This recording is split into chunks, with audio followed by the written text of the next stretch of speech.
खुशाइन है ये बात। ठीक है समी साहब, साथ ही रहिएगा। ब्यूरो चीफ इस्लामाबाद सिद्दीक जान ने भी हमें ज्वाइन कर लिया, उनसे जानते हैं। ये कहिएगा सिद्दीक जान, आज कौमी सलामती के इन कैमरा सेशन से आर्मी चीफ ने बड़ी अहम गुफ्तगू की है जिस पर तज्जिया भी पेश करें। समी साहब, आप बताइएगा, आपके पास क्या इत्तलात है, क्या कहा गया आर्मी चीफ की जानिब से? लेकिन जिस तरह से समीर रहीम साहब कह रहे थे, इस पूरी गुफ्तगू में अभी मजीद भी इसके पॉइंट सामने आएंगे, लेकिन इससे पहले हमने देखा कि हुकूमत जो है वो आर्मी चीफ के खिताब के कुछ पॉइंट्स जो है वो हुकूमत की जानिब से जारी किए जा रहे थे और नामुकम्मल बात और सिलेक्टेड जुमले जो हैं वो बताए जा रहे थे, जिससे इंप्रेशन कुछ और हुकूमत देने की कोशिश कर रही थी। लेकिन अब जो तफसीलात सामने आ रही हैं वो बहुत इंपॉर्टेंट है और जिस तरह से समीर रहीम साहब ने कहा, 3 जुमले इस पूरी गुफ्तगू में जो अब तक तफसीलात सामने आई हैं वो बहुत इंपॉर्टेंट है। सबसे पहले यही आर्मी चीफ का ये कहना कि हमें नए और पुराने पाकिस्तान की बहस को छोड़कर हमारे पाकिस्तान की बात करनी चाहिए और पाकिस्तान के पास वसाइल और अफरादी क़ुव्वत की कोई कमी नहीं है। और आर्मी चीफ ने कहा कि अवाम के मुंतखब नुमाइंदे मंजिल का तयन करें और पाक फौज पाकिस्तान की तरक्की और कामयाबी के सफर में उनका भरपूर साथ देगी।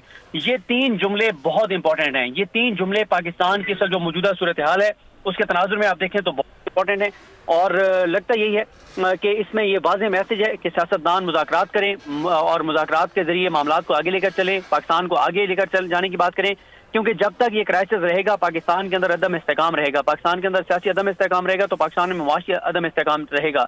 और इस वक्त पाकिस्तान का जो मुआशी अदम इस्तेकाम है वो पाकिस्तान के सियासी अदम इस्तेकाम से जुड़ा हुआ है। इसलिए जो भी पाकिस्तान के साथ मुखलिस है वो यही बात करेगा कि बातचीत करनी चाहिए और आइन पर अमल दरामद होना चाहिए, आइन के मुताबिक मामला आगे बढ़ने चाहिए और सबसे पहले हमारे नज़र में पाकिस्तान होना चाहिए, बाकी चीज़ें बाद में होती हैं। तो जिस तरह से समीर रहीम साहब ने कहा, बिल्कुल दुरुस्त कहा कि आर्मी चीफ की इस गुफ्तगू से तासुर यही मिलता है कि वो ये चाहते हैं कि ये सियासी अदम इस्तेकाम खत्म हो, मुआशी अदम इस्तेकाम खत्म हो, लेकिन इसके लिए पॉलिटिकल पार्टीज को बातचीत करनी पड़ेगी। लेकिन यहाँ पर मसला ये है कि पीडीएम 2 टोक पहले तो इनकार कर चुकी है।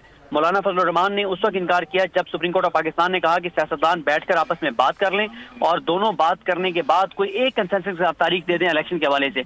लेकिन अब आर्मी चीफ ने जो पार्लियामेंट के फ्लोर पर गुफ्तगू की है ये बहुत बड़ा पैगाम है और मैं ये समझता हूँ कि बहुत खुश आइंदा। और आर्मी चीफ ने आज शुहदा की कुर्बानियों का जिक्र किया और एक और चीज वाज़ेह की आर्मी चीफ ने, जो एक कंफ्यूजन थी, जो हुकूमत तासुर दे रही थी कि पाकिस्तान खुदा न खास्ता इस वक्त दहशतगर्दों के हिसार में चला गया है, पाकिस्तान पे दहशतगर्दों ने अपना कोई जो है वो उन्होंने कंट्रोल हासिल कर लिया और पाकिस्तान का अमन तबाह हो गया है और दहशतगर्दों ने कोई रियासत पाकिस्तान की कमर तोड़ दी है। ये भी आर्मी चीफ ने वाज़ेह कर दिया है कि पाकिस्तान अल्हम्दुलिल्लाह कोई नोक एरिया नहीं है पाकिस्तान में।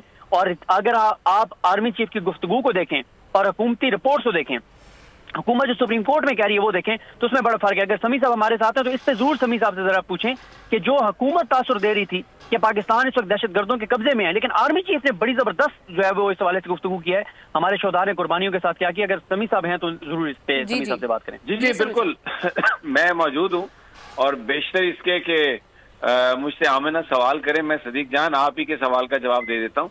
ये बात आपने बिल्कुल सही कही है। जो सुप्रीम कोर्ट ऑफ पाकिस्तान में भी आके जो रिपोर्ट्स बताई गई थी इलेक्शन कमीशन के हवाले से कि जी वहां पर एजेंसीज ने ये कहा कि कुछ नहीं हो सकता और पाकिस्तान जो है उसके हालात बड़े ख़राब हैं और दहशतगर्द जो हैं वो हर जगह पे हैं, बड़े सेंसिटिव एरियाज हैं। लेकिन जो अभी आर्मी चीफ ने